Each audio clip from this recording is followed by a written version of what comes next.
Two old Cowboys friends with a couple of ex-Cowboys moves. Mike Fisher reporting on opening night, opening day in the NFL preseason. Cowboys at Pittsburgh, of course, but a lot of sidebar stories to go along with that, including two NFL stories that are Cowboy-related in a way. One is good news if you're a fan of Gerald McCoy, and in his very brief time with the Cowboys, I think a lot of us became fans of Gerald McCoy. Of course, first day of training camp, he signs his deal with Dallas. First day of camp, gets injured in a way that is built into his contract that if you hurt that thing again, quad, right, then we can erase your contract, and the Cowboys did indeed do that.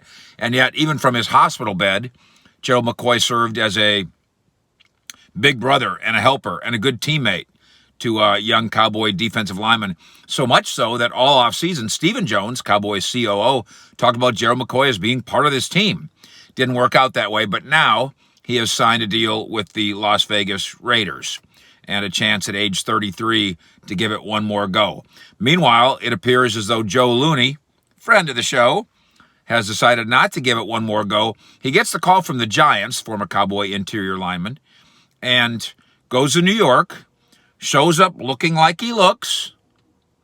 He's a big fella, a heavy fella, pear-shaped, some may call him. And apparently the iron-fisted head coach, Joe Judge, makes him run a fat lap.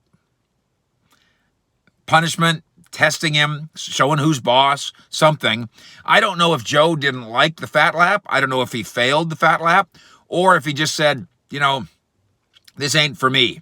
And so Joe Looney has left the Giants after one day of work, kind of retiring. I guess we'll find out whether or not this is good news or bad news for the Cowboys, depending on whether or not Joe Looney takes another phone call next week and unretires. Because at that point, it will mean that players who are rebelling a little bit by bit, against Joe Judge in New York, that they're on to something, that it's not going to work there, and that the New York Giants might be iron-fisting their way to last place and yet another fired head coach. So two Cowboys lineman friends, former Cowboys, on the move. Gerald McCoy moving on up, and Joe Looney moving on out of New York. Fish out.